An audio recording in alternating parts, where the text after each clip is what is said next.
If you've ever used Camera Raw before, then you've probably used the Vibrance Adjustment inside of there. But if you haven't, just know that Photoshop kind of got a neat little enhancement by getting the Vibrance Adjustment available inside of the Photoshop interface too. And I'll show you why, because we get some added features that we really just don't have with Vibrance inside of Camera Raw.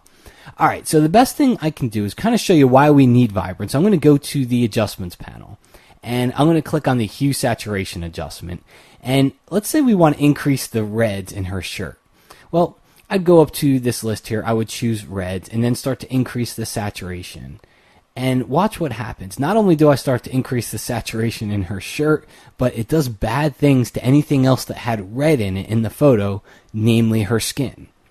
Okay, take a look. Before, after. So not a really good thing. So hue saturation has its problems, and also it's a little bit heavy-handed. You can see here, even if I start to back off, you get very little change between nothing and once it starts to get to too much.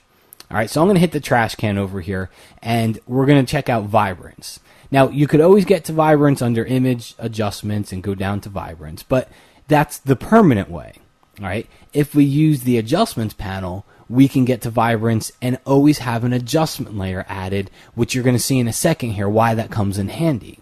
So I'm going to click on the Vibrance Adjustment, and you'll see here it's got two sliders in it.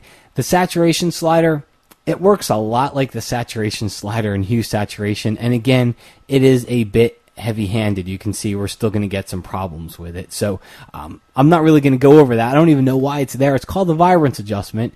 If it has saturation, it should be Vibrance and Saturation, right? Ask yourself why. It's a conspiracy, I think. These are the things I lay awake at night wondering. Brightness and contrast, it's got two sliders, right? All right. So I digress. I don't really lay awake at night thinking about that, but you could see what saturation does. Vibrance is a lot better, but I do have a tip for you before we go on. Notice how I changed saturation, and I want to get it back to 0. You know a really quick way to do that? When you're in your Adjustments panel, if you've got a setting and you want to set it back to 0, just double-click on its name, and it sets it right back to 0. Cool, huh? All right, so now let's go over to Vibrance, and I'm going to start to bring this up. All right, and I can go pretty high with it, and watch what happens. It's increasing the saturation of the colors in the photo that need it the most. And the added benefit we get here from Vibrance is that it tends to leave your skin tones alone.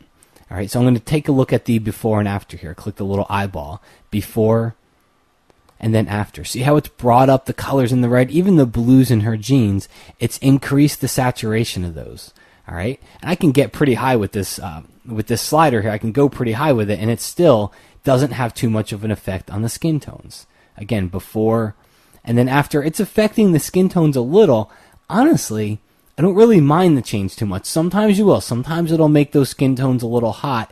If it does, by doing this as an adjustment layer, and that's because we went into the Adjustments panel to do it, you get this mask over here, which means we can take our brush tool, just hit the letter B for brush, and then set your foreground color over here to black.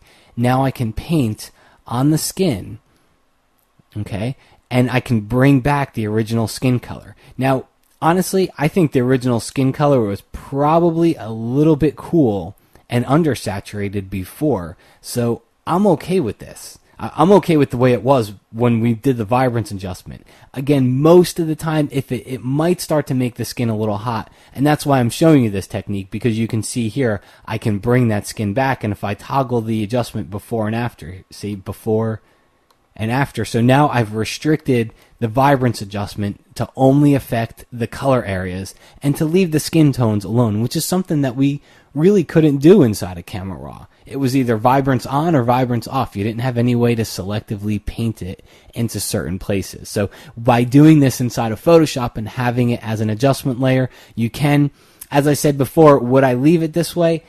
Probably not. I would actually probably leave it just all on adjustment, because I think the skin was a little cool before, and I like the color that the Vibrance introduced to it. But there you have it. It's the Vibrance Adjustment.